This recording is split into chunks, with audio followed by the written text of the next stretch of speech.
And Admin he's one. just a brilliant fucking dude. I mean, he's got like, there's Elephant in the Room. I think is probably on Netflix, isn't it? Maybe. No, it's on Instagram. It's on YouTube. On YouTube. Elephant in the Room is on YouTube. But then he's got a bunch of like audio things There's that are an great album too. he came out with right before he passed away called Mr. P. That's like He's just he's fucking prolific. He's just prolific. If you did comedy, would you try to keep it clean or talk about all the girls you fucking? Definitely all the girls I'm fucking. You get the inside scoop on my comedy show. You know why I think you'd be a really good stand-up is the more stuff of yours I watch, listen to you beyond the pranks even.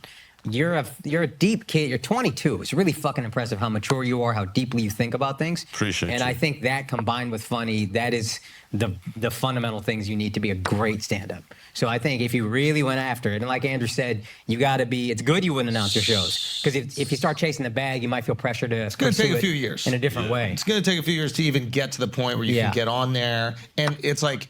It shouldn't be something you're doing for money in the beginning. Yeah. Because that's going to pressure you. And you're like, oh, fuck, I need to just get this 30 minutes because if I have 30 minutes, then I can get $40,000 for that gig. It should be, I'm going to take as much time as I need to get 15 minutes or 5 minutes or 3 minutes, whatever it is. Just take the fucking time. If it's something you Why really does want this to keep do. happening to In fact, me? try it. You might hate that shit. Yeah, you'll know. It's painful, bro. That's another thing. Bro, If you're that shit not chasing looks the bag, you'll scary. know if you hate How it. do you think it's scary? Bro, he's done stand-up. That's the crazy thing. He's gone on stage and done jokes, and then he's like, man, stand-up would be crazy. It's like you've dealt with that pressure before, you know what I mean? Not really, because the video was, I went up there like telling I don't understand how horrible he keeps jokes. doing The this. goal was to be bad. Yeah. Like, So bombing didn't feel bad. It felt like he succeeded. Right. yeah. For me, it was a W. And like, the crazy thing about it was people in the comments were like, damn, you were low-key funnier than the guys before you. And it's like, I applaud the people that went up there and tried, though, because it's just like, I really just saw, like, oh, man, I'm not gonna lie. It was this one joke. Brody was like, yeah, I was shopping for watermelons, and I was stealing them. He's like, but it's hard to steal in rollerblades.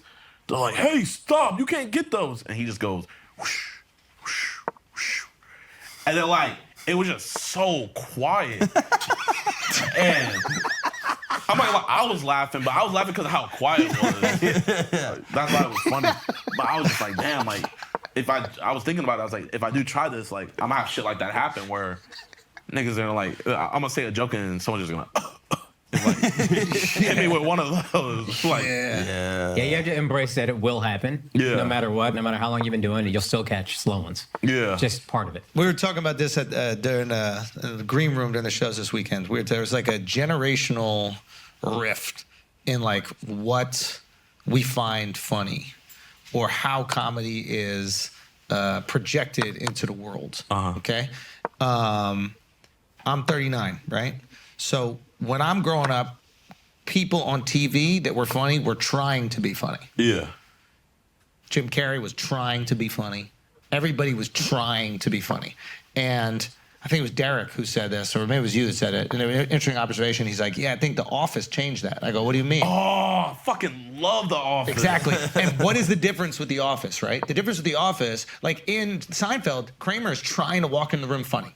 Yeah. He's walking in the room, he's trying to be crazy. Laugh like track. And there's a laugh track. It's going, hey, you need a laugh now. And then The Office comes out, and that motherfucker, Michael Scott, is not trying to be funny.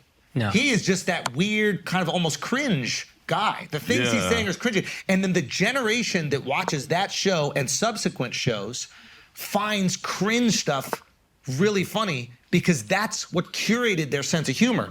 It's funny when someone is not trying to be funny and they do something so awkward it's hilarious. Yeah. And a lot of your pranks are the people think you're dead serious. So we're laughing at those people reacting to you being cringe in that moment.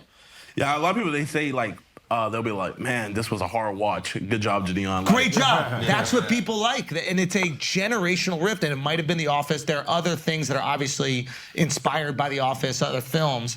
But I didn't even realize it until we were having that discussion in the green room, like how our generation, Jamie Foxx was trying to be funny in the Jamie Foxx show. Yeah. So funny. Every time he came on screen, and he was succeeded at it, he was fucking hilarious. Yeah. And I wonder how that affects how you guys will do stand-up.